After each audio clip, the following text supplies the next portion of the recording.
À ce webinaire destiné donc sur le rôle du pharmacien dans le sevrage tabagique. Je vais me présenter en 2 mots parce qu'on a un petit programme chargé, qu'on est en fin de journée. Je m'appelle Caroline Mouillard, je suis pharmacien et tabacologue. Voilà, je suis formée à la tabacologie depuis 2016 et depuis 2016, je fais beaucoup de formations de professionnels de santé et je suis ravie de m'adresser à mes confrères et consoeurs ce soir. Alors, je vais parler de la situation qu'on connaît tous bien, hein, qui est la spécificité de notre profession et pourquoi je crois particulièrement dans le fait qu'effectivement le pharmacien doit être un acteur clé dans le sevrage tabagique. Eh bien, on est une profession où on a, d'après les derniers chiffres du Conseil de l'Ordre, plus de 55 000 pharmaciens officinaux, donc titulaires et adjoints, répartis dans pratiquement 20 000 officines, réparties de façon homogène sur le territoire, qui sont accessibles sans rendez-vous. On n'a pas encore de déserts médicaux, enfin de déserts pharmaceutiques, donc ça c'est une force chez nous. 4 millions de personnes qui fréquentent chaque jour les officines avec des profils extrêmement variés, des jeunes femmes, des femmes sous contraceptifs oraux, des femmes enceintes, des mamans, des malades chroniques. Les malades chroniques ne sont pas nécessairement des patients âgés, on a des jeunes avec des pathologies chroniques, voilà, des personnes âgées bien évidemment, et tous ces profils extrêmement divers sont susceptibles de recevoir une information, une orientation, un accompagnement en ce qui concerne effectivement la prévention du tabagisme et même le sevrage tabagique. Alors, que serait un webinaire si on ne parle pas un peu de chiffres? Alors, promis, je ne vais pas vous assommer de chiffres, il y a des choses beaucoup plus intéressantes à se dire, mais il y a quand même 2-3 repères à avoir. Le premier chiffre, c'est 75 000, c'est le nombre de décès en France chaque année attribuables au tabac. Et le tabac constitue effectivement la première cause de mortalité évitable en France. Le deuxième chiffre sur lequel je voudrais attirer votre attention, c'est celui-ci. Alors, si on fait une grosse louche 24,5, on va dire 25, c'est-à-dire un quart, voilà. Après 4 années de diminution consécutive, entre 2014 et 2019, suite à des choses comme par exemple le début du mois sans tabac, l'apparition du paquet neutre, la mise en place progressive de forfaits de remboursement et ensuite le remboursement. Voilà, il y a eu des mesures très fortes qui sont mises en place et on a obtenu une baisse de prévalence du tabagisme. Ça s'est stabilisé en 2020 avec les années Covid. Avec les années Covid, ça a été un petit peu compliqué hein, au niveau du tabac, même si finalement on est arrivé plutôt sur un statu quo et avec une stabilisation. Aujourd'hui, on a en France quasiment 25% de fumeurs quotidiens. Un Français sur 4 fume. Voilà, c'est encore beaucoup trop. Voilà. On a une petite différence, comme souvent, les hommes restent plus consommateurs que les femmes, 27% chez les hommes contre 22% chez les femmes. Attention, chez les femmes, il y avait une augmentation assez importante pendant le Covid. On est très vigilant sur cette prévalence au niveau des femmes. Pour l'instant, on est de nouveau en stabilisation. Le troisième chiffre qui est très intéressant, c'est celui-ci, 59,3. Alors, on va faire pareil les grosses louches, 60%.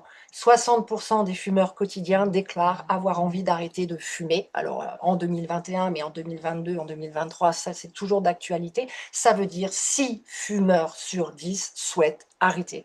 Et s'ils ne le font pas, c'est qu'ils ont des difficultés à arrêter et qu'ils ont besoin qu'on les aide. Et là, effectivement, les pharmaciens ont toute leur place dans cette aide. Alors, sur ce webinaire d'1 heure, on va reprendre rapidement, on va rafraîchir peut-être un petit peu nos connaissances sur la cigarette, sur la dépendance, sur les traitements, sur les prescripteurs, les remboursements, et puis on finira bien évidemment sur comment on peut, nous, notre rôle, dans le rôle de pharmacien. C'est vrai qu'on a dit très vite là avec Florine qu'aujourd'hui on n'est pas prescripteur. Certes, c'est vrai. Néanmoins, il y a plein de façons, effectivement, de s'investir dans le sevrage tabagique, même si on n'est pas prescripteur. On en reparlera à la fin de ce webinaire. Et puis moi, depuis des années, je milite effectivement pour l'implication des pharmaciens. On a fait des tas d'expérimentations qui montrent que les entretiens tabac en officine, ça fonctionne.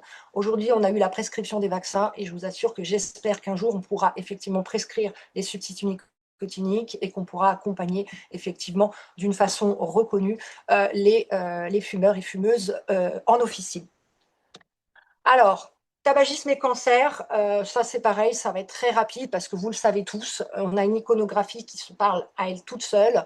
Le tabac est le premier facteur de risque de cancer. C'est 20% pratiquement des nouveaux cas de cancer diagnostiqués chaque année qui sont dus au tabagisme. C'est très très loin hein, par rapport aux autres facteurs de risque. L'alcool, c'est 8%. Et ensuite, l'alimentation déséquilibrée et le surpoids, c'est à égalité 5,4%.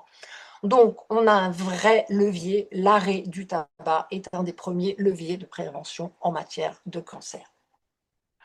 Alors, si je fais un micro-trottoir aujourd'hui, je vais partout, je demande aux gens, OK, est-ce que pour vous, fumer le tabac, c'est dangereux ou pas pour votre santé? Je pense qu'en 2025, on a un consensus de tout le monde qui va dire, bah oui, évidemment, c'est pas bon pour la santé.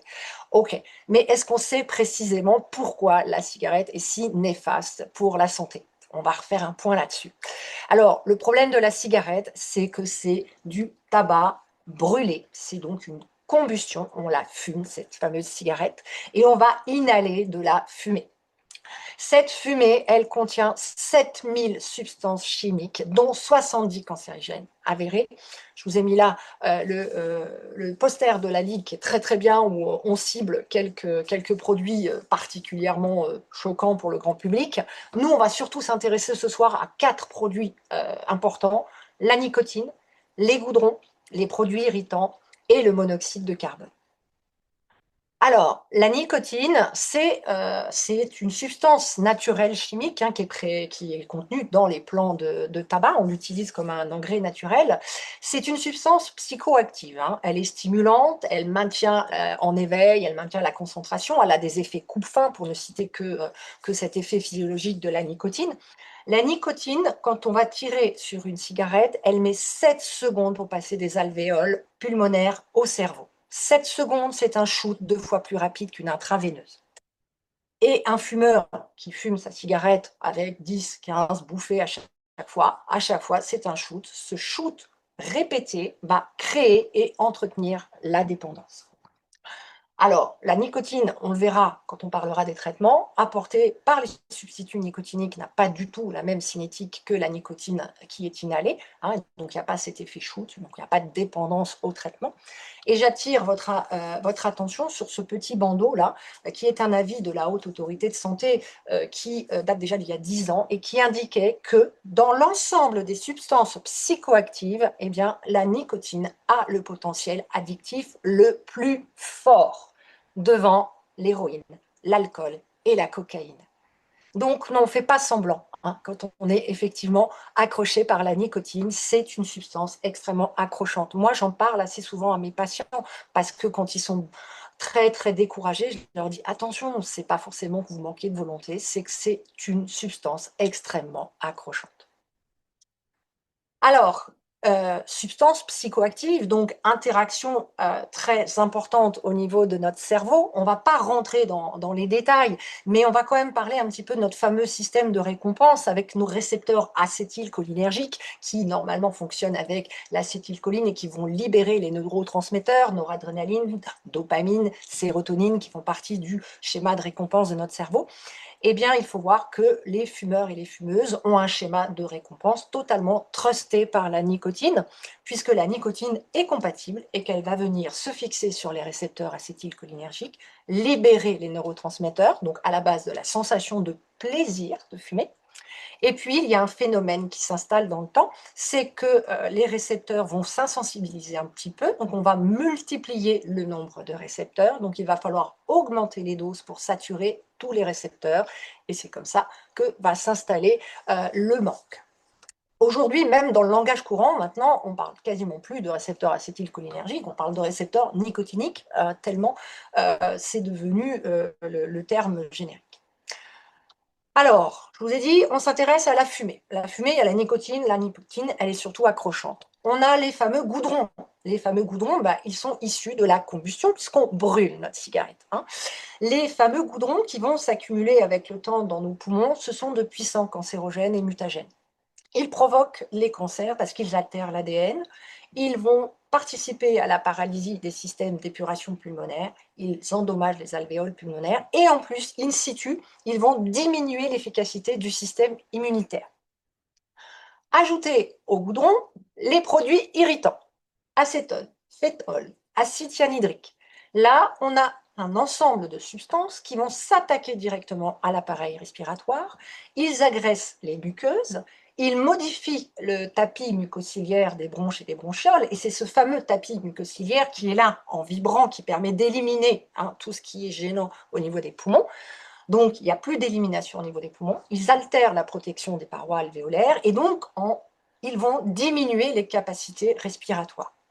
Quand ils sont combinés au goudron, produits irritants et goudron favorisent l'inflammation des bronches, la fameuse toux chronique du fumeur, et il serait à l'origine effectivement de certaines maladies comme la bronchite chronique, comme l'emphysème, comme la BPCO, la bronchopneumopathie chronique obstructive, et où il y a effectivement une forte diminution des capacités respiratoires.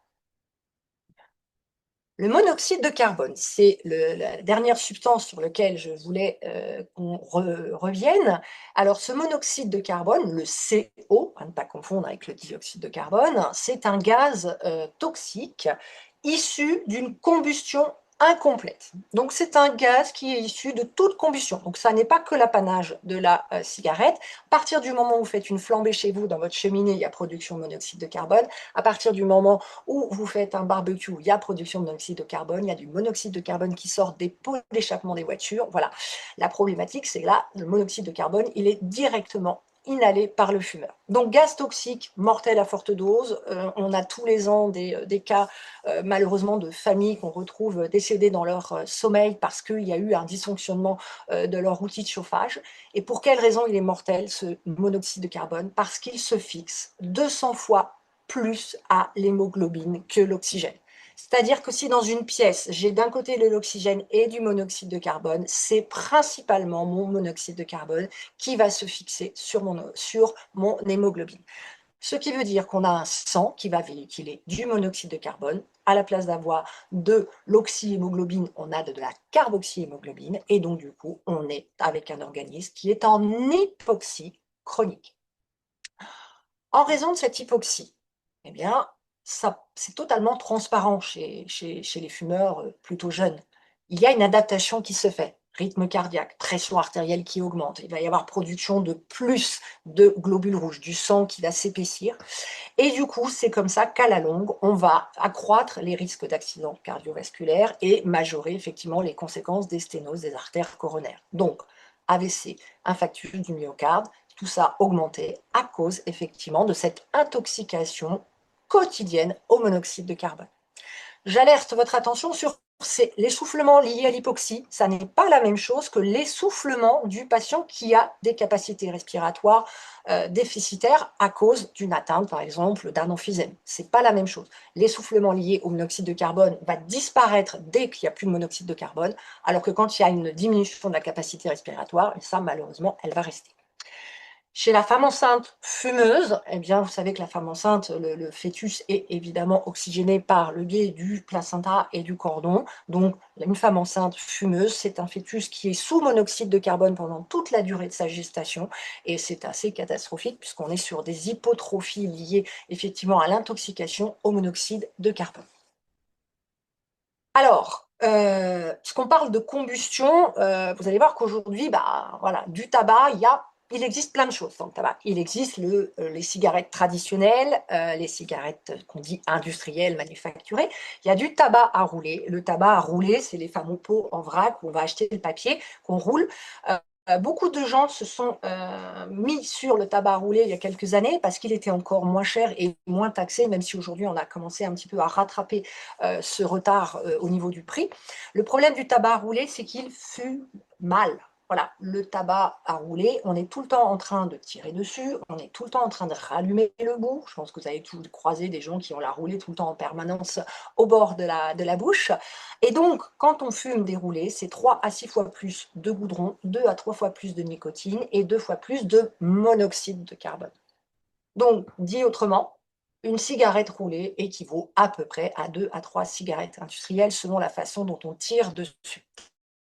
Ce qui veut dire que les gens qui ont basculé sur le tabac à rouler en vous disant oui, mais j'en fume moins, comme ça, c'est mieux, je réduis ma consommation, eh bien, même avec une consommation réduite de moitié par rapport à des cigarettes industrielles, en termes de risque pour la santé, c'est pas du tout un bon choix.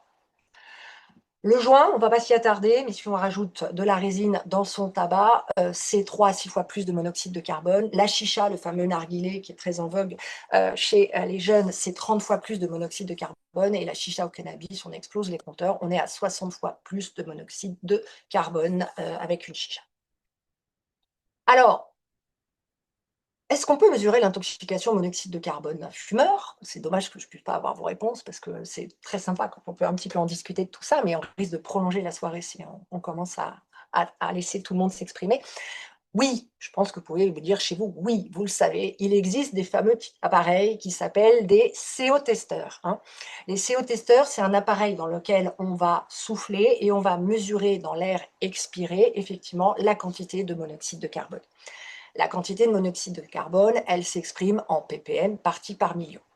Je vous ai mis là une espèce d'échelle de couleurs où on a les taux de monoxyde de carbone et à quoi ça correspond au niveau des consommations.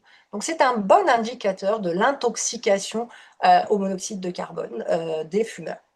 Alors, quand on n'est jamais fumeur, on n'est pas à 0 ppm, hein. En général, si on a la chance de vivre au fin fond de la campagne où il y a très peu de pollution, on va peut-être être à 1 ppm ou 2. Bon, quand on est dans des grandes villes avec la pollution urbaine aux particules fines, en général, on est quand même autour de 5 ppm. Un fumeur passif, vous êtes à une soirée avec des amis fumeurs qui n'ont pas eu la délicatesse d'aller fumer dehors et vous passez toute la soirée fenêtre fermée. Si je viens avec mon appareil, vous êtes à peu près déjà à 8,5 ppm. 8,5 ppm, ça correspond, vous voyez, je vous l'ai mis là, à la limite pollution ville, c'est-à-dire c'est les moments où on va commencer à interdire les véhicules les plus polluants, où on va mettre un certain nombre de choses en place pour limiter la pollution aux particules fines. Le fumeur actif, en général, il est rarement en dessous de 10 ppm. Au fur et à mesure que l'on fume, on va évidemment augmenter son taux de monoxyde de carbone.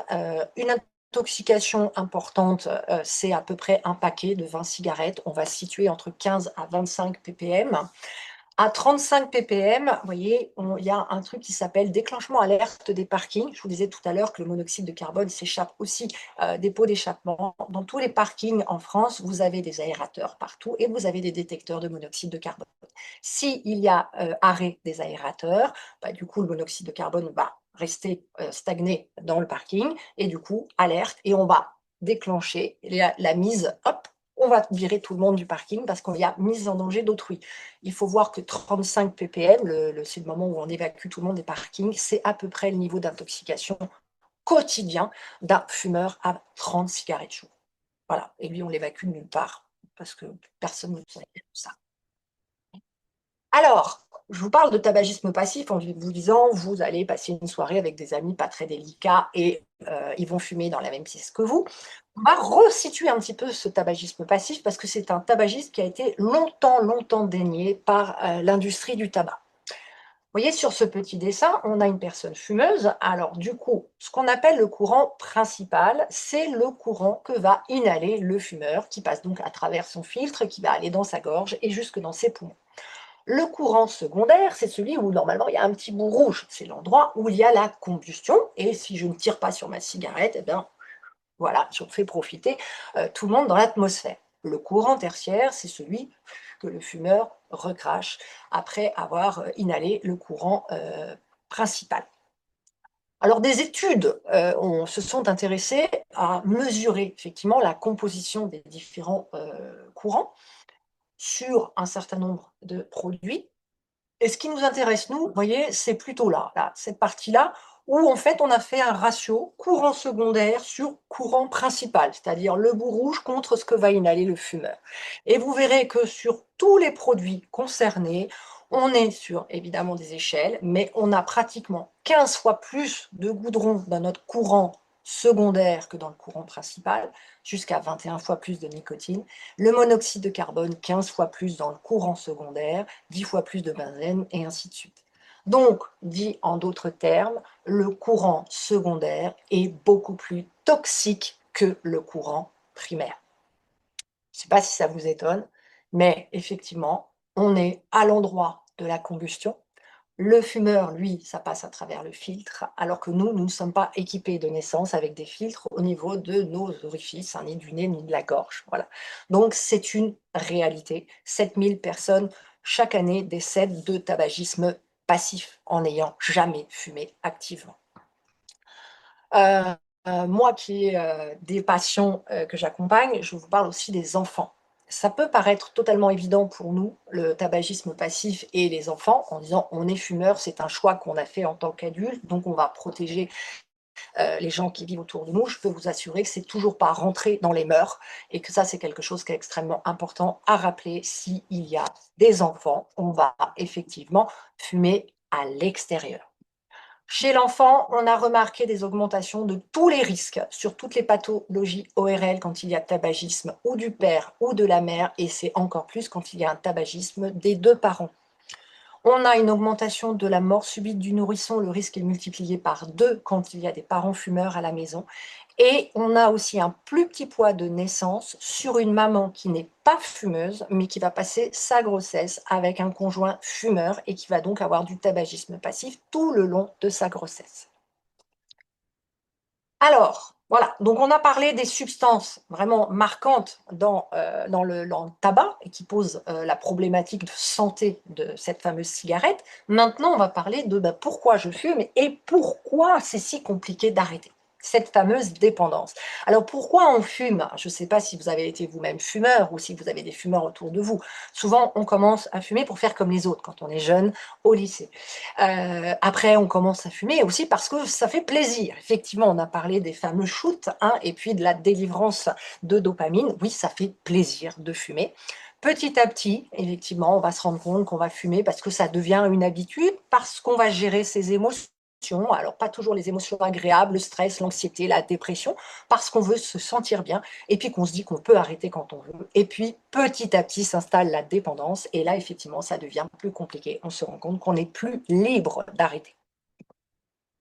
Alors, la dépendance, elle a une définition validée au niveau médical, hein. La dépendance, elle est décrite comme 4 critères importants. Le premier, c'est la perte de maîtrise. Il y a un mot anglo-saxon qui est la notion de craving, qui signifie l'impulsion irrésistible à consommer. Et les mots veulent dire ce qu'ils veulent dire. C'est une impulsion irrésistible qui résiste à ma volonté. Voilà, c'est vraiment cette notion-là où je ne peux pas m'empêcher. Dans la dépendance, on a évidemment la poursuite des consommations malgré les méfaits connus sur soi-même, sur le consommateur et son entourage. C'est le patient qui sait, hein, qu'il a un cancer et qu'il devrait arrêter de fumer mais qu'il n'y arrive pas. C'est la maman qui sait qu'elle est enceinte et que son tabagisme nuit à son futur bébé. Voilà, malgré tout, je poursuis ma consommation. Et les 2 derniers critères, ça inclut la notion de tolérance. Je vous en ai parlé effectivement avec les récepteurs qui vont, s'insensibiliser et où on est obligé effectivement d'augmenter les doses pour avoir le même effet. Et du coup, ça va aussi corréler avec les symptômes de sevrage. À partir du moment où il y a un arrêt de consommation, il y a des symptômes de sevrage qui représentent une souffrance importante pour, la plupart des gens qui sont fortement dépendants.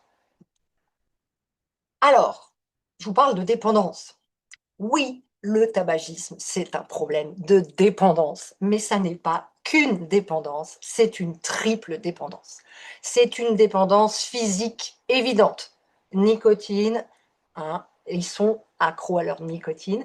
Et là, effectivement, on verra que ce traitement de cette dépendance, c'est les pharmacothérapies. Et là, on a un rôle, effectivement, nous, en tant que pharmaciens, pour aider et accompagner dans les pharmacothérapies. Mais si on ne se base que sur la dépendance physique, on oublie plein de choses.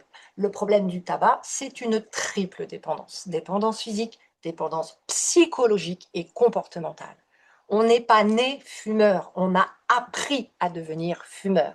Il y a des réflexes, des automatismes qui se sont mis en place. Il y a une dépendance psychologique extrêmement forte chez certaines personnes. Moi, je leur dis souvent, c'est un doudou, la cigarette. C'est ce qui me permet de gérer mes émotions inconfortables. C'est ce qui accompagne mes émotions plutôt sympas. Voilà, c'est un outil de réconfort. Et évidemment, c'est ça qui rend passionnant les choses, c'est que chaque fumeur et fumeuse a finalement sa dépendance à lui, à elle, parce que cette dépendance, ben, c'est voilà, les composantes de toute son histoire vis-à-vis du tabac. Si on veut être efficace, il faut prendre en charge la triple dépendance. Même une prise en charge très adaptée au niveau de la pharmacothérapie, si on oublie cette partie comportementale et psychologique, ça peut être compliqué. La partie comportementale et psychologique, je vous parle de TCC, je vous ai mis TCC, c'est les thérapies cognitives et comportementales, où là, on va traiter, effectivement, on va aider les gens à travailler sur leurs réflexes, leurs pensées réflexes, les automatismes, sur les alternatives comportementales. Ça marche très, très bien. Malheureusement, les praticiens qui font la TCC, ben, il n'y en a pas assez, et c'est vrai que ce n'est pas à la portée de tout le monde pour les aider dans le sevrage. Mais c'est quelque chose d'extrêmement important à connaître.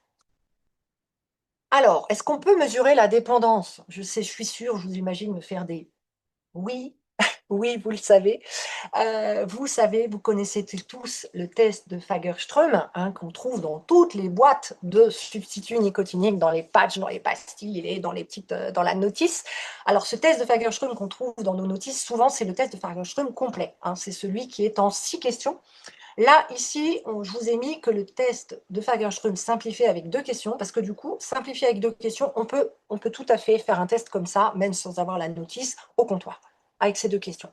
La première question, c'est combien de temps après vous êtes réveillé fumez-vous votre première cigarette? Vous voyez bien que plus on fume tôt, 5 minutes, plus on a un score élevé. La seconde question, c'est combien de cigarettes fumez-vous par jour? Et là, évidemment, plus je fume, plus je vais avoir un score élevé. Pourquoi est-ce que plus je fume tôt, plus c'est un signe de dépendance physique importante? Tout simplement parce que les fumeurs, la nuit, dorment la plupart du temps quand ils ne sont pas insomniaques. Ils ne fument pas et donc ils arrivent le matin totalement à jeun de nicotine. Un fumeur qui fume très rapidement dans les 5 minutes, c'est un signe de manque élevé le matin. Donc il a besoin de soulager son manque. Alors, je vous ai mis là une échelle d'interprétation. 0, 2, peu dépendant, 3, 4, dépendant, 5, 6, très dépendant. Gardez quand même à l'esprit que c'est un indicateur, mais que c'est une triple dépendance. Vous pouvez avoir des gens qui ont une dépendance physique à 2 et avoir une dépendance psychocomportementale très importante. Et donc, malgré tout, vont quand même avoir des difficultés à arrêter. Alors, le syndrome de manque, si je pouvais partager avec vous, dire, alors, qu'est-ce que vous connaissiez du syndrome de manque? Ben, je suis sûre que vous me diriez plein de choses très intéressantes. On vous les a rassemblées ici. Les syndromes de manque, la première chose qui devrait venir à l'idée, c'est le craving, c'est l'envie impérieuse de fumer. Quelqu'un qui ne pense qu'à sa cigarette, c'est qu'il est forcément en manque. Ensuite, on va avoir tous les symptômes qu'on connaît assez bien tous, irritabilité, frustration, colère, l'agitation, l'humeur dépressive, les gens qui ont des difficultés de concentration, c'est un produit psychostimulant, les insomnies. On vous les a mis là avec des codes couleurs, pourquoi? Parce qu'en fonction de la durée. Toute cette partie-là, vous voyez, ça dure à peu près 4 semaines. Même si vous faites un sevrage brutal sans traitement, pratiquement au bout de 4 semaines d'abstinence, vous avez déjà évacué une bonne partie du manque. L'envie impérieuse de fumer, le craving et l'augmentation de l'appétit ou du poids, ça peut perdurer au-delà de 10 semaines. Si je vous parle de ça, ça a un sens parce qu'effectivement, le mois sans tabac, c'est maintenir une abstinence pendant 4 semaines parce qu'effectivement, c'est les 4 semaines où c'est le plus difficile, même si j'arrête au niveau de syndrome de manque. Et après, ça va s'atténuer. Il faut être extrêmement vigilant au syndrome de manque parce que ce sont les facteurs d'échec, de rechute, et ce qui fait que les gens ne se lancent pas dans l'arrêt parce qu'ils en ont peur, parce qu'ils mettent ça en disant « Oh là là, mon Dieu, ça va être horrible !» Et puis ils ont toujours l'exemple le plus dramatique à vous montrer. Et ils ne vous parleront pas du voisin qui a arrêté de fumer et tout s'est très bien passé. Non, ils vont vous parler du voisin qui, lui, « Oh là là, mon Dieu, ça a été extrêmement compliqué. » Et puis il a pris 50 kilos, et puis il était odieux, et puis il était comme ça. Voilà. Donc ça, il faut effectivement accompagner, faire en sorte que ces symptômes de manque soient pris en charge de façon efficace. Attention toutefois au transfert d'addiction. Quelqu'un qui vous dit « Moi, j'ai arrêté de fumer, ça se passe très très bien », mais il a oublié de vous dire que depuis maintenant, il boit de l'alcool en quantité importante tous les jours. La constipation est un signe de manque de nicotine puisque au niveau physiologique, la nicotine, elle va avoir une action sur les fibres musculaires et qu'elle aide à avoir un transit de bonne qualité. Donc, soyez attentifs à ça et on reparlera de la caféine tout à l'heure. Alors, maintenant qu'on a vu les problèmes de la cigarette, on a vu cette dépendance qui est forte, hein. Maintenant, arrêter de fumer, bah, c'est pas si simple. Mais par contre, c'est toujours, toujours, toujours que du positif. Lors de l'arrêt de la consommation, les bénéfices apparaissent dans les premières heures et ça, c'est des messages qu'il faut impérativement relayer auprès de votre patientèle. Quelle que soit la quantité de tabac consommée, aussi longtemps qu'on ait fumé, il n'est jamais trop tard pour arrêter de fumer et les bénéfices de l'arrêt du tabac interviennent presque immédiatement. Et pourquoi ça? Eh bien, parce qu'on a un sevrage en 24 heures du monoxyde de carbone. Ce fameux monoxyde de carbone a une durée de demi-vie qui se situe entre 3 et 8 heures, ça va dépendre de comment on ventile. Mais même si on prend 8 heures, ça veut dire qu'en 24 heures après l'arrêt du tabac, il n'y a plus de monoxyde de carbone, donc plus d'hypoxie, donc plus d'essoufflement. Et si on maintient effectivement cette abstinence, eh bien, il ne va plus y avoir l'adaptation au niveau cardiaque, on va avoir une amélioration au niveau de la tension. Au bout d'une semaine, la circulation sanguine s'améliore. Le goût et l'odorat, c'est variable en fonction effectivement des fumeurs, puisque ça, c'est pas tout à fait la même chose si j'ai fumé 3 ans ou si j'ai fumé 40 ans. Retenez que le risque d'accidents vasculaires cérébraux est rejoint celui d'un non-fumeur en 1 an. Voilà, c'est rapide. Voilà. Tout ce qui est risque du cancer du poumon, là, ça demande un petit peu plus de temps, 5 ans pour que ça devienne la moitié, que ça diminue de moitié. 15 ans après l'arrêt, on a une espérance de vie qui revient identique à celle des personnes qui n'ont jamais fumé. J'attire votre attention sur 2 choses.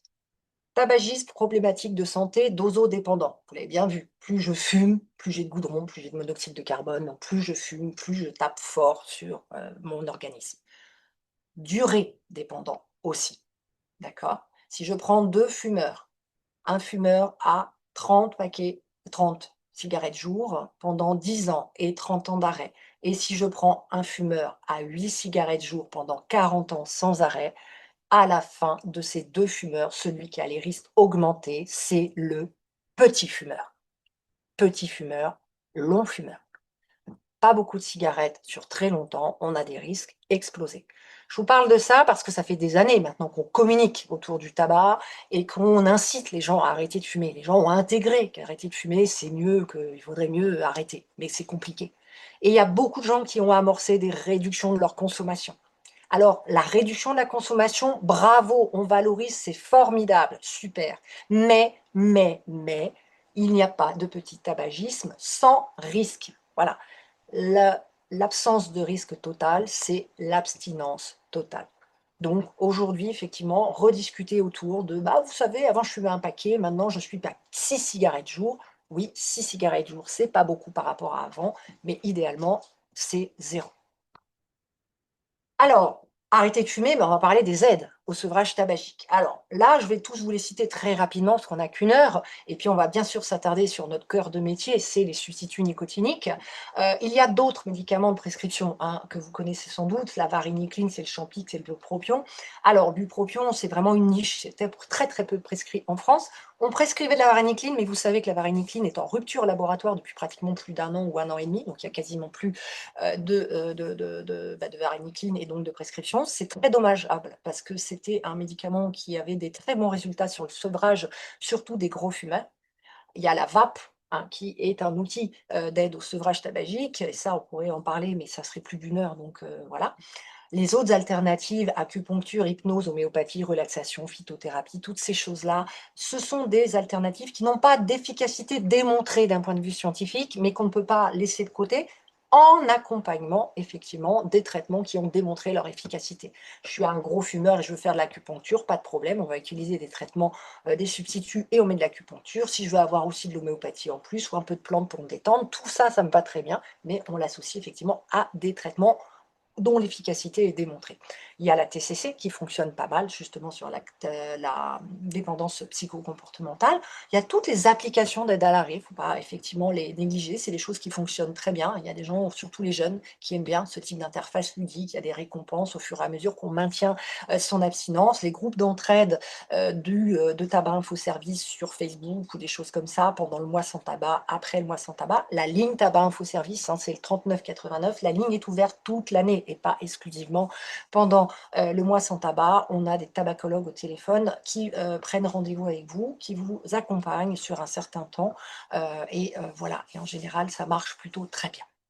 Alors nous, notre cœur de métier, on va parler effectivement de ce qu'on trouve derrière nos comptoirs, c'est les substituts nicotiniques qui sont les traitements de première intention. Les substituts nicotiniques, on les appelle comme ça parce qu'on va substituer la nicotine normalement inhalée par le fumeur et la fumeuse par de la nicotine qui va être amenée de façon autre.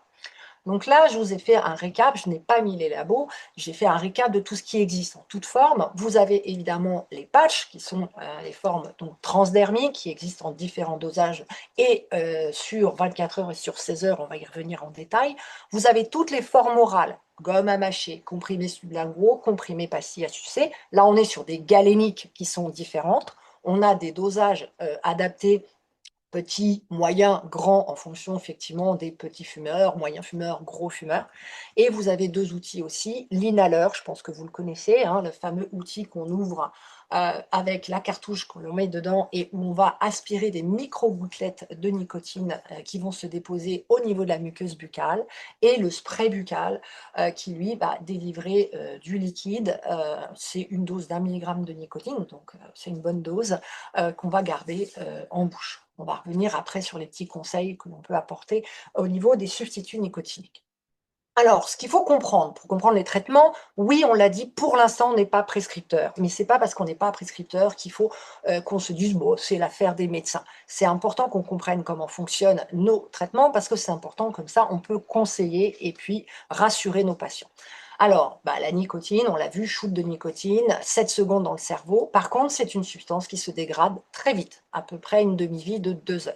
Donc, chaque fois que le fumeur va tirer sur sa cigarette, il va y avoir de la nicotine, donc sa nicotinémie augmente, mais au bout d'un moment, ça redescend, et du coup, il se trouve en dessous de son seuil de besoin, et donc il sent le manque. Donc, il va reprendre une cigarette de façon à maintenir sa nicotinémie dans une zone qui est au-dessus de sa sensation de manque le plus longtemps possible.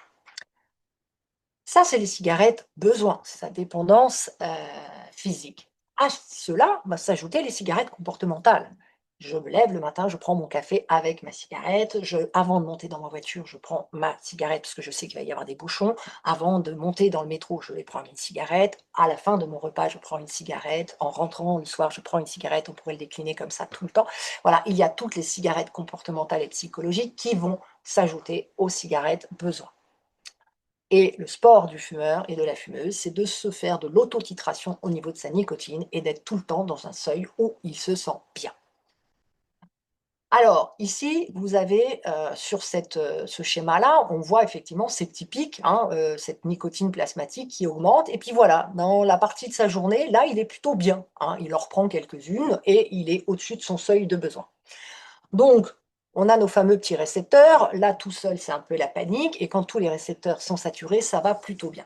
Donc, on compare fumée de cigarette, inhalation. On est sur une absorption pulmonaire, la substance dans le cerveau en 7 secondes, extrêmement addictif. Les substituts nicotiniques, absorption buccale pour les formes orales, le temps que ça passe à travers la muqueuse buccale, que ça rejoigne la circulation. On est en passage transdermique pour le patch. Donc en termes de cinétique, on est pratiquement à une concentration plasmatique optimale pour un patch entre 30 minutes et 1 heure. Donc, on est très très loin des 7 secondes, hein, vous voyez. Et sur toutes les formes orales, on est à peu près entre 10 à 30 minutes après absorption. Donc il n'y a pas de shoot. La nicotine ainsi délivrée, elle n'a pas les mêmes effets sympathomimétiques que la nicotine inhalée par le fumeur, et donc il n'y a pas cet effet sur la fréquence cardiaque et la pression artérielle. Alors, l'idée, c'est d'arriver à trouver le bon équilibre. On l'a vu, quand je suis en manque, je suis irritable, anxieux, j'ai pas le moral, j'ai des fringales, j'ai du craving, j'arrive pas à me concentrer. Et quand j'ai le bon dosage, quand tous mes récepteurs sont saturés, je vais bien, c'est confortable, je maintiens mon abstinence de façon simple, je diminue mon risque de prise de poids. Alors, vous allez me dire, oui, mais le surdosage, ça fait 30 ans qu'existent les substituts nicotiniques et ça fait 30 ans qu'on a peur de surdoser les fumeurs et les fumeuses. Alors, le surdosage des fumeurs et des fumeuses, ça c'est un grand fantasme. Un fumeur et une fumeuse, il va fumer pour le plaisir. Je suis un fumeur de 20 cigarettes jour et ce soir, je fête mon augmentation, je fête ma promotion. Et du coup, hop, viens mon petit chacha, tu veux passer derrière, voilà. Et du coup, d'habitude, je fume 20 cigarettes jour et là, je vais en fumer 2 paquets. Voilà. À la fin de la journée, effectivement, si je tire un peu fort sur ma dernière cigarette, je peux avoir des maux de tête, la bouche pâteuse, le cœur qui s'emballe, la tachycardie. Le fumeur, il va s'arrêter de fumer. Il va aller écraser, il va dire: «OK, je vais me coucher et ça ira mieux demain». Donc oui, le surdosage transitoire à la nicotine, ça existe, voilà. Mais on a peur de ce fameux surdosage avec les substituts nicotiniques. Si je porte un patch un peu trop dosé, je peux effectivement avoir mal à la tête, la bouche pâteuse toute la journée, c'est pas forcément très agréable, effectivement. Si j'ai pris un peu trop de gomme à mâcher, et ben, je peux me retrouver effectivement avec, une sensation désagréable de bouche pâteuse, de nausée, voilà. J'arrête ma consommation en 10, 20, 30 minutes, ça revient, c'est redevenu à la normale. Donc ça, c'est important d'en parler effectivement à vos patients. Le sous-dosage, c'est important. Le surdosage, c'est important aussi, mais honnêtement, les surdosages avec les traitements, c'est rare. Et puis dire que, bah, du coup, on va effectivement, ajuster avec eux, s'adapter et donc du coup, effectivement, privilégier le suivi pour voir si la posologie est adaptée. Nos patchs. Alors là, pour le coup, vous le savez, on a 4 labos. Nicorette Skin est le seul qui fait des patchs diffusés sur 16 heures, puisque ce sont des patchs qui sont censés être retirés la nuit. Donc on a toujours 3 dosages, le plus grand dosage, le 25 mg, le 15 et ensuite le 10. Ensuite, on a les 3 labos, Nicopatch Lip, Nicotinell et Nicotine, qui, eux, ont des diffusions sur 24 heures, donc on peut garder la nuit, avec l'avantage, c'est que le matin, bah, il n'y a pas ce manque de nicotine, puisqu'on n'a pas retiré le patch et qu'il y a eu une diffusion nocturne, avec des dosages 21, 14 et 7, puisque le sevrage se fait toujours un sevrage descendant, ça vous le savez. Alors, attention, la NSM nous dit que les dispositifs transdermiques ne peuvent pas se substituer l'un à l'autre parce que même dans le champ de ceux qui sont dans les mêmes dosages, ils n'ont pas nécessairement la même pharmacocinétique. Je pense particulièrement au nicotine qui a un réservoir important, qui fait un gros relargage le matin, ce qui fait que lui, sa concentration maximale, elle arrive beaucoup plus vite qu'en 1 heure. Mais du coup, effectivement, on n'a pas une même diffusion dans le temps. Donc si vous avez un patient qui est équilibré avec une marque, peu importe la marque, on s'en fiche, mais idéalement, c'est de rester toujours sur la même marque de patch. D'accord? Alors, comment on sait, puisqu'on a vu que l'idéal, c'est d'être à l'équilibre. Comment est-ce qu'on fait? On n'a pas une baguette magique, on ne lit pas dans le marc de café. On va partir de une cigarette égale 1 milligramme de nicotine. Donc, en clair, je fume 8 cigarettes, 8 milligrammes de nicotine. Je fume un paquet de 20, eh ben, ça fera 20 milligrammes de nicotine. Je fume un paquet de 30, ça fera 30 milligrammes de nicotine. Et donc, le besoin doit être ajusté. Ça veut dire que si je suis à 15 cigarettes, on mettra un patch fortement dosé, donc un 21 ou un 25 en diffusion sur 16 heures. Si je suis à 30 cigarettes, il faudrait associer un patch de 21 et un patch de 14, ou 25-15 si on est sur 16 heures. 40 cigarettes, 2 patchs de 21. Alors là, je vous entends déjà me dire: «Oh là, ouh là, attendez, attendez, ça devient compliqué». Oui, je sais, oui, nous savons tous. Alors quand on lit les RCP, quand on regarde les notices, les laboratoires vous disent que 21 milligrammes, c'est le patch le plus fort et que, bah, on ne peut pas mettre plus de patch que ça. Sauf que dans la vraie vie, les gens fument 40 cigarettes et que si on leur met 20 milligrammes et point barre, eh ben, ils sont en manque de nicotine. Donc ça fait des années qu'on alerte les laboratoires pour qu'ils revisent un petit peu, leurs notices et les RCP.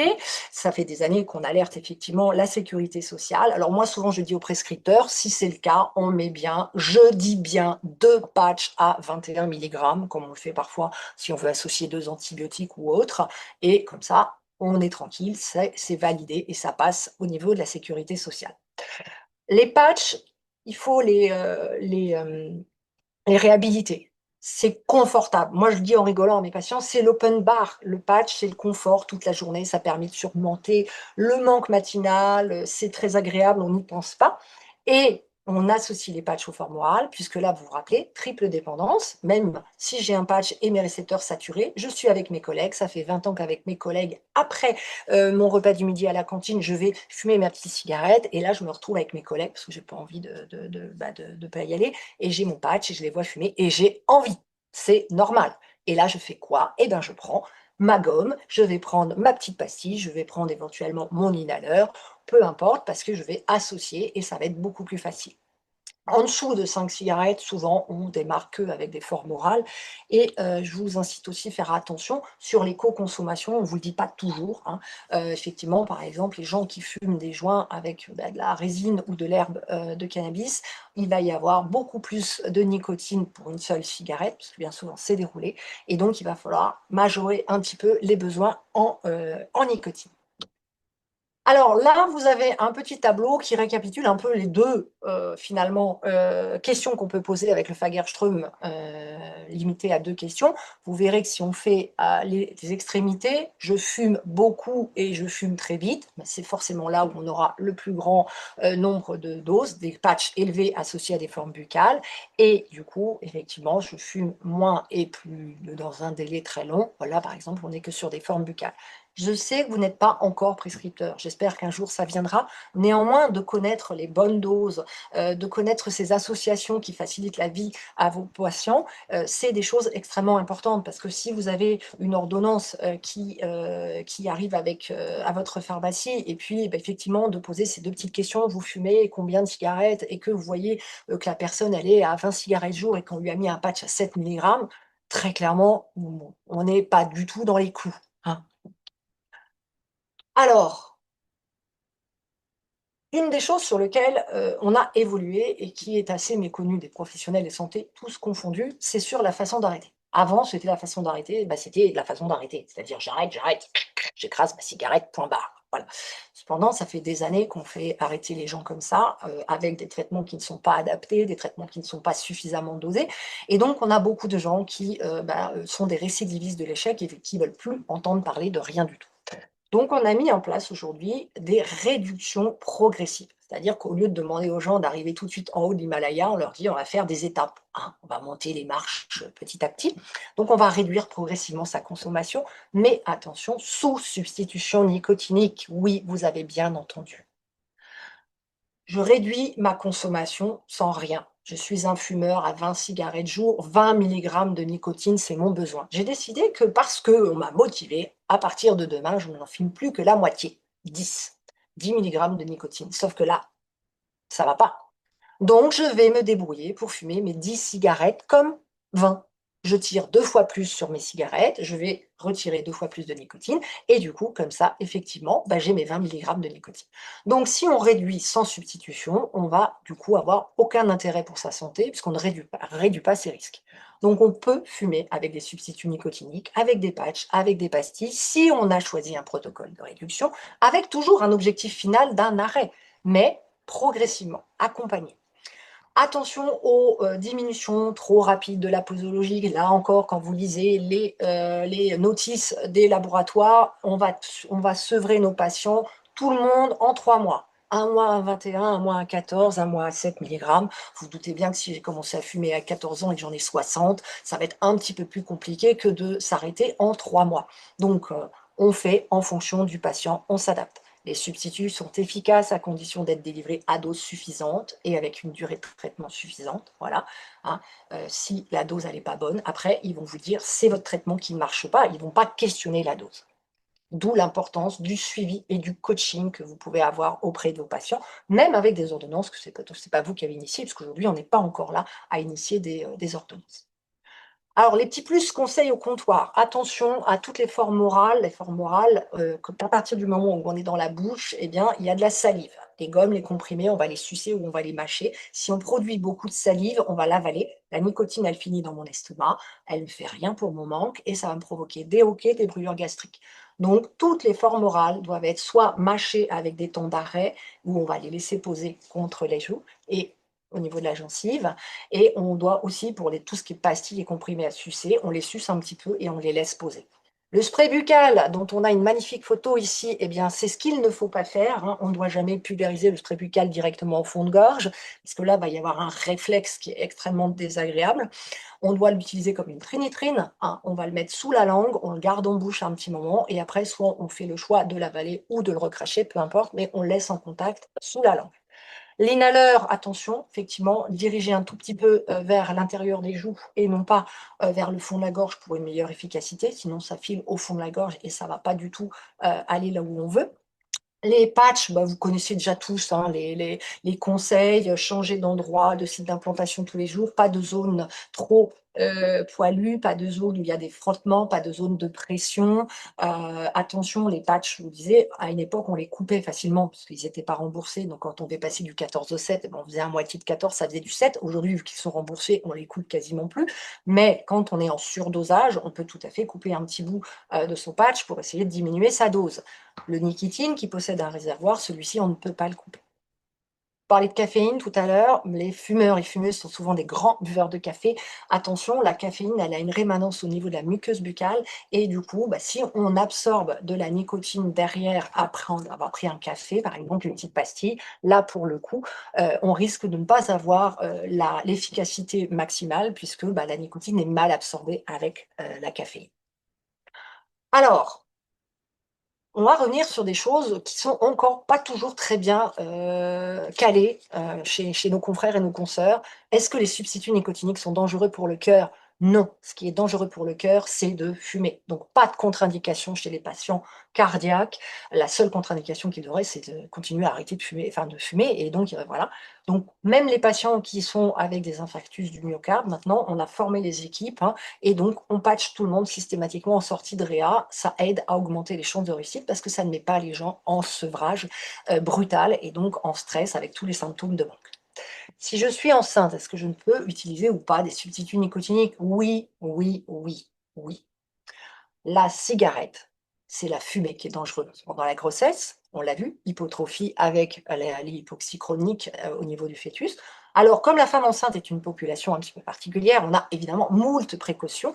Donc, on vous dira que dans les recommandations, normalement, c'est un arrêt total de toute consommation de tabac sans substitut nicotinique.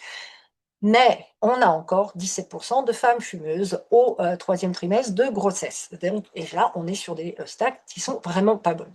Donc, 17% de femmes qui sont encore en train de fumer au troisième trimestre de grossesse, eh bien, c'est pas parce qu'elles n'ont pas compris que c'est délétère pour leur grossesse, c'est qu'elles n'y arrivent pas. Donc, s'il est trop difficile d'arrêter tout seul, on n'hésite pas, on leur en parle, on les envoie, on demande conseil au médecin sur effectivement bah, la meilleure approche. Et je vous rappelle qu'on a ce magnifique logo sur tous nos produits conseils. Donc ça, sur un ibuprofène, ça ne me pose aucun problème. Par contre, surtout nos substituts nicotiniques, ça pose un vrai problème. La société francophone de tabacologie dans laquelle je fais partie, ça fait des années qu'on demande le retrait de ces logos sur tous les substituts nicotiniques. On nous dit que ça va arriver, qu'on va les retirer. Pour l'instant, on les a toujours sur nos boîtes. Moi, souvent, je leur dis aux femmes enceintes, je les préviens, hein, et je leur dis ce logo, il devrait être sur votre paquet de cigarettes et pas sur les traitements qui vous aident à arrêter de fumer. Donc, en résumé, toute forme de substitut peut être utilisée chez la femme enceinte. On va commencer par les formes à absorption buccale parce qu'effectivement, on les gère en fonction des besoins. Et si ça n'est pas suffisant, bien évidemment, qu'on patch. On ne va pas se mentir, la nicotine passe au niveau du fœtus, mais c'est que de la nicotine et il n'y a pas toutes les substances délétères qui sont inhalées. Elle marche moins bien, cette substitution nicotinique chez la femme enceinte, parce qu'il y a une modification de la volémie, il y a une modification hormonale qui fait qu'elle métabolise plus vite. Il y a plein de choses qui font que c'est compliqué, même avec la substitution nicotinique chez la femme enceinte, et que c'est pour ça que c'est important en amont, dès que vous voyez des femmes qui ont une envie de grossesse, qui sont fumeuses, c'est à ce moment-là qu'il faut les accompagner dans le sevrage et pas au moment où elles sont déjà enceintes. Les deux traitements dont je vous parlais, varenicline et bupropion, contre-indiqués, pas d'études, donc évidemment pas d'usage pendant la grossesse. Et rappelez-vous ce que je vous ai dit sur le tabagisme passif, hein, s'il y a un conjoint fumeur avec le tabagisme passif, il y a des risques sur la grossesse. Donc du coup, on pense aussi à inclure le conjoint fumeur dans le sevrage tabagique. C'est une véritable aide quand on arrête à deux, hein, quand il y a une femme enceinte avec un conjoint fumeur, ça les aide. Et puis, on va essayer aussi après de continuer l'accompagnement une fois que l'accouchement est passé, parce qu'une fois que le bébé est sorti, on se dit « Ah, ben ça y est, maintenant je ne fais plus du mal, je peux reprendre ma cigarette ». Eh bien, la prévention de rechute, effectivement, c'est un enjeu majeur, hein, pour les femmes qui ont réussi à arrêter leur sevrage, pour la motivation du bébé. Et après, il faut arriver à passer à une motivation personnelle pour maintenir effectivement ce sevrage. Alors, on va venir sur prescripteur, remboursement, bon, des choses que vous savez sans doute, mais parfois ça fait bien de recadrer les choses. Ça fait 10 ans maintenant, hein, que la loi de modernisation du système de santé a élargi la liste des prescripteurs. Alors avant, on avait le prescripteur historique, les médecins. Maintenant, les médecins du travail, effectivement, il faut qu'ils aient leur numéro finesse, mais il faut que les médecins du travail puissent prescrire. Vous avez les chirurgiens dentistes qui peuvent prescrire. Les masseurs kinés sont autorisés à prescrire les substituts nicotiniques. Les infirmiers, infirmières et les sages-femmes sont autorisés à prescrire les substituts nicotiniques, femmes enceintes, conjoints et toute personne vivant sous le toit de la femme enceinte, donc famille proche. Hein. J'ai encore des retours de gens qui me disent: «Oh là là», des infirmiers, des infirmières qui me disent: «Je comprends pas, mon ordonnance a été retoquée à la pharmacie, ils ont pas voulu la prendre». Donc oui, effectivement, c'est des professionnels qui ont la plupart du temps qui sont en libéraux, qui ont des numéros, finesse, donc on peut les rentrer et qui sont, effectivement autorisés à prescrire. Ça reste des niches concernant les chirurgiens dentistes et les masseurs kinés, parce qu'aujourd'hui, ils n'ont pas de formation à la tabacologie et à l'addicto dans leur formation initiale. Nous, on essaie de former tous ces nouveaux prescripteurs pour qu'ils puissent s'emparer de ce droit de prescription. Voilà, et vous, de votre côté, effectivement, c'est effectivement de connaître ces nouveaux prescripteurs. Je vous ai mis là un exemple d'ordonnance qu'on a essayé de cadrer, voilà, pour que de plus en plus de prescripteurs puissent s'appuyer sur ce type d'ordonnance. On met pas de labo, comme ça, si on arrive dans une pharmacie qui travaille avec tel labo ou tel labo, on s'en fiche. Ce qu'on veut, c'est des patchs dosés sur 24 heures. On veut des gommes, on veut tel dosage. Voilà, on essaie un petit peu de faciliter la vie aussi, des prescripteurs. Les remboursements. Alors, on remet les choses à leur place là aussi rapidement parce que vous le savez, je pense tous, depuis mai 2017, c'était la varenicline qui était remboursée.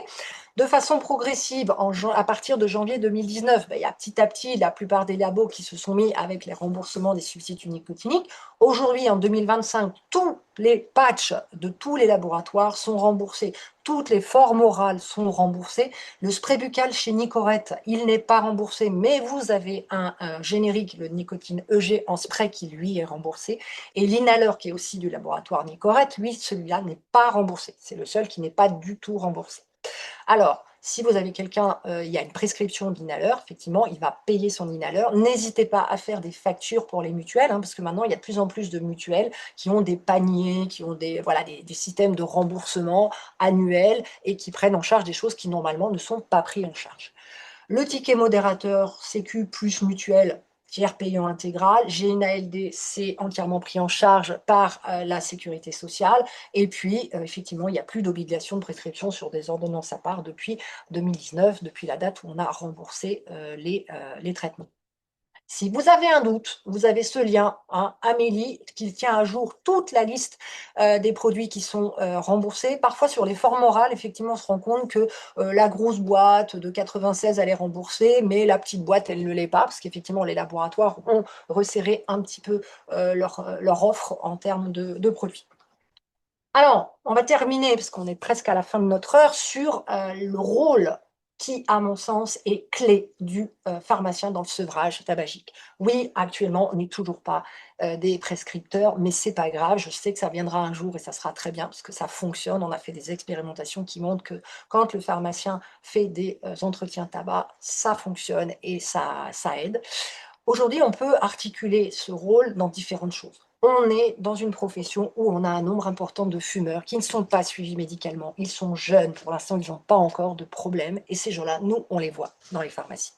Ça passe par le dépistage. Le dépistage devrait être systématique du statut tabagique. Aujourd'hui, on a des logiciels métiers où on peut inscrire des tas d'informations dans les dossiers patients.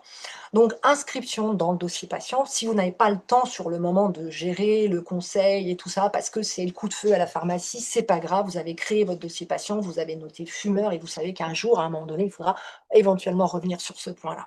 Quand on crée les patients, dépistage systématique. Quand il y a délivrance d'un contraceptif oral, délivrance d'un test de grossesse, rappelez-vous, c'est pas quand elles sont enceintes qu'il faut qu'elles arrêtent de fumer, c'est déjà trop tard. Donc, on le fait à ce moment-là. On va questionner sur le statut tabagique et on va voir ce qu'on peut faire. Toute ordonnance pour hypertension, hypercholestérolémie, maladie coronaire, diabète, asthme, BPCO, si on ne se tenait qu'à ça, ce sont tous les facteurs de risque les plus importants, hein, avec le tabac, toutes ces choses-là. Effectivement, il devrait y avoir un dépistage systématique du statut tabagique. Pas d'évidence. On se dit: «Oh, bah, il a un diabète, il va pas fumer. Oh, il a de l'asthme, bah, il doit pas fumer. Oh, il a un problème cardiaque, il doit bien savoir qu'il ne peut pas fumer». Bien non, hein, les évidences, elles ne sont pas là dans le tabac. Donc effectivement, à ce moment-là, effectivement, dépister et s'enquérir du statut tabagique. La deuxième chose qu'on peut faire, c'est du conseil. C'est ce qu'on fait tout le temps. On conseille nos patients pour des tas de choses. Le conseil minimal au niveau du tabac, il s'articule autour de 2 questions. La première question, c'est effectivement se renseigner sur le statut tabagique. Est-ce que vous fumez? Et puis après, ça va être de demander si la personne souhaite arrêter. Moi, ce que je vous propose, c'est une question en 2 temps. La première chose, c'est: «Est-ce que vous fumez?» Et il vous répond: «Oui». Avant de demander s'il veut ou pas s'arrêter de fumer, s'il est motivé ou pas, ça va être de donner des informations factuelles. Parce qu'on se rend compte, qu'on se dit: «Bah, tout le monde le sait». Eh bien non, j'ai encore eu la preuve il y a 3 jours à la pharmacie, une dame qui sortait d'une hospitalisation pour, une embolie pulmonaire et des tas de problèmes, qui avait une prescription de patch et qui me dit: «Oh, bah, je me doute bien que c'est pas remboursé». Eh bien si, c'est remboursé. Alors, on informe. Savez-vous qu'il existe des traitements d'aide à l'arrêt du tabac remboursés, qui peuvent vous aider à sevrer en douceur, sans souffrir du manque? Si on connaît bien son patient, on va adapter effectivement à son cas. On sait qu'il est, asthmatique, savez-vous que ces traitements pourraient vous aider à arrêter donc à votre rythme et sans souffrir du manque et que ça va améliorer votre capacité respiratoire? Voilà, ces traitements sont efficaces. Savez-vous qu'on peut fumer avec un patch si on choisit de réduire progressivement sa consommation? Et tout ce qui peut être des freins. Savez-vous qu'on peut arrêter de fumer avec des traitements adaptés et ne pas prendre de poids? Voilà, c'est un frein extrêmement important, la prise de poids. Et ensuite, on va poser la question: seriez-vous tenté par un arrêt si on vous accompagne dans votre démarche? Parce que oui, c'est quand même beaucoup plus facile si on n'est pas tout seul dans ce qu'on imagine être une galère. Donc effectivement, là, on va peut-être entendre votre proposition. Seriez-vous tenté par un arrêt? Oui, pourquoi pas. Vous pouvez décider effectivement, de l'envoyer chez son médecin traitant, être au courant effectivement de toutes les ressources de votre territoire, qui est formé, qui fait des prescriptions, voilà. Choisir aussi, pourquoi pas, d'en parler directement au comptoir, comme vous voulez. Mais voilà, ce conseil minimal, il est, extrêmement important. On fait aussi un métier où on passe notre temps à faire un peu d'éducation, donc c'est important aussi, faire la chasse aux idées reçues pour nous-mêmes et aussi pour nos patients. Alors, répétez souvent qu'il est possible de fumer avec un patch, parce que bien souvent, ils se disent: «Oh là là, il faut que j'arrête d'un coup, ça va être compliqué», qu'il est fortement, conseillé d'associer les patchs et les formes orales, qu'il est possible d'associer plusieurs patchs parce qu'il faut qu'on ait des dosages efficaces et qui donc, couvrent les besoins du patient, qu'il n'y a pas de contre-indication, que les substituts sont autorisés chez la femme enceinte, qu'ils peuvent être prescrits chez les patients. Là, c'est notre rôle d'informer et de rassurer nos patients et puis effectivement d'informer qu'on peut arrêter sans prendre de poids, sans être stressé, sans souffrir du manque, avec une prise en charge adaptée et pourquoi pas aussi, des choses qu'on va proposer en fonction de l'orientation de sa pharmacie. On fait beaucoup de phyto chez nous, on fait plutôt, beaucoup d'huiles essentielles, voilà, peu importe, on va a apporter son expertise pour aider à cette prise en charge. Vous pouvez avoir des phrases un petit peu pour ouvrir le dialogue, qui doivent être des phrases un peu déculpabilisantes. Ce n'est pas une question de volonté. On l'a vu, la nicotine est extrêmement accrochante. Échouer, c'est pas grave. Voilà, c'est plus on essaie, plus on s'entraîne, plus on a des chances d'y parvenir. Voilà, quand on fait des choses de façon progressive, des réductions, bah, on va choisir à son rythme, hein, sa dégression. C'est évidemment plus difficile si l'entourage amical ou professionnel est fumeur, si on a d'autres fumeurs au domicile qui ne veulent pas arrêter en même temps que soi-même. Quand on est jeune, on a une vie nocturne plus festive et on a un entourage qui est plus souvent fumeur. Et les femmes, c'est vraiment une population très particulière au niveau du tabac parce qu'elles sont naturellement plus dépendantes avec une consommation souvent plus faible que les hommes. Ça, c'est un problème de hormones. Elles métabolisent plus vite la nicotine, elles rechutent plus souvent et elles ont besoin de plus de nicotine et elles sont plus sensibles à plein de choses. Par exemple, la BPCO, à moindre dose, les femmes vont être atteintes beaucoup plus facilement. Voilà. Donc, femmes fumeuses, essayer de les accompagner en amont, effectivement, avant les grossesses. On les voit souvent les femmes, hein, pour les enfants, pour plein de choses, pour la pilule contraceptive. Donc on a des tas de moments où on peut aborder effectivement, cette problématique tabac. Voilà, je vous laisse sur une petite boîte à outils qu'on avait récupérée, des propositions, de nos patients. Voilà, toutes les idées qui peuvent aider à faciliter, le sevrage, comme mettre les pastilles dans le paquet de cigarettes, comme, jeter les cendriers, cacher les paquets, explorer des techniques de diversion, quand on est en réduction, bah, ne mettre dans sa boîte que le nombre de cigarettes autorisées pour la journée. Voilà, ça c'est un petit peu des petits outils. Alors c'est pas de la TCC, mais c'est des petits outils qui peuvent les aider dans la gestion psycho-comportementale de leur sevrage. Voilà. Les 10 messages clés, je vous les redirai pas parce qu'on les a largement dit. Je vais juste revenir sur le vapotage parce qu'on n'a pas le temps malheureusement de parler de la vapote. Le vapotage est moins dangereux que le tabagisme pour la simple raison que la vapote ne combuste pas. Donc il y a pas de production de monoxyde de carbone, pas de production de goudron et de substances irritantes en beaucoup plus faible dose. Donc effectivement, c'est toujours un meilleur choix, le vapotage, que, fumer. Donc vous pouvez conseiller effectivement à vos patients de prendre une vapote avec de la nicotine s'ils sont fortement dépendants, de réduire progressivement, pourquoi pas avec la vapote et puis voilà, un jour ou l'autre, à un moment donné, aussi de lâcher la vapote.